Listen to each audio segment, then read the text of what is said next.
এই সিস্টেম দ্বারা বর্তমানে ওনার বাসার 5 থেকে 6টি ফ্যান এবং কি 10 থেকে 12টি লাইট, তার পাশাপাশি টিভি, রাউটার এবং কি আপনার সেলাই মেশিন পর্যন্ত এই সিস্টেম দিয়ে উনি ব্যবহার করতেছেন। আসসালামু আলাইকুম। আজ আমি রয়েছি জামালপুর জেলার সরিষাবাড়ি থানা সেমাইরপাড়া গ্রামে, সেমাইরপাড়া এসআই মমিনুল ভাইয়ের বাড়িতে। তো এসআই মমিনুল ভাই আগে তার বাড়িতে সোলার পিসিউ দ্বারা উনি ওনার সকল প্রকার লোড পরিচালনা করতেন। তো হঠাৎ করে ওনার সোলার পিসিউটি নষ্ট হয়ে যায়। নষ্ট হয়ে যাওয়ার পর উনি আমাদের সঙ্গে যোগাযোগ করার পর ওনার বিস্তারিত আমাদেরকে খুলে বলেন। উনি সোলার সিস্টেম স্থাপন করার পর থেকে ওনার প্রচুর পরিমাণ বিদ্যুৎ বিল পে করা লাগতো, এবং কি উনি সোলার সিস্টেম লাগানোর পর কোনোদিন শান্তি মতো সেই সোলার সিস্টেম উনি ব্যবহার করতে পারেননি। একের পর এক সমস্যা লেগেই থাকতো। তো উনি এই সমস্যাগুলো আমাদেরকে শেয়ার করার পর আমরা ওনাকে সাজেস্ট করি অফ গ্রিড সোলার সিস্টেম।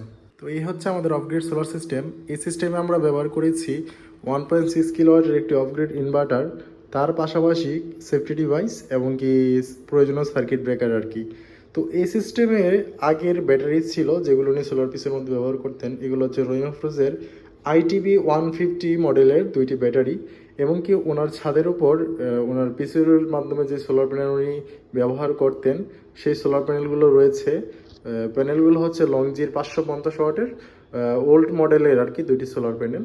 তো আমরা ওইগুলোই রেখেছি, ওইগুলো কোনো পরিবর্তন করিনি বা আপগ্রেড করিনি, কারণ ওনার সব কিছু মিলে আসলে এত বাজেট দিয়ে সম্ভব না। তো এই সিস্টেম দ্বারা বর্তমানে ওনার বাসার 5 থেকে 6টি ফ্যান এবং কি 10 থেকে 12টি লাইট, তার পাশাপাশি টিভি, রাউটার এবং কি আপনার সেলাই মেশিন পর্যন্ত এই সিস্টেম দিয়ে উনি ব্যবহার করতেছেন। তো এ হচ্ছে আমাদের সম্পূর্ণ কাজ, খুবই সুন্দরভাবে করা হয়েছে ওয়ারিংটি, যাতে কোনো অগোছালো জিনিসপত্র কারো চোখে না পড়ে।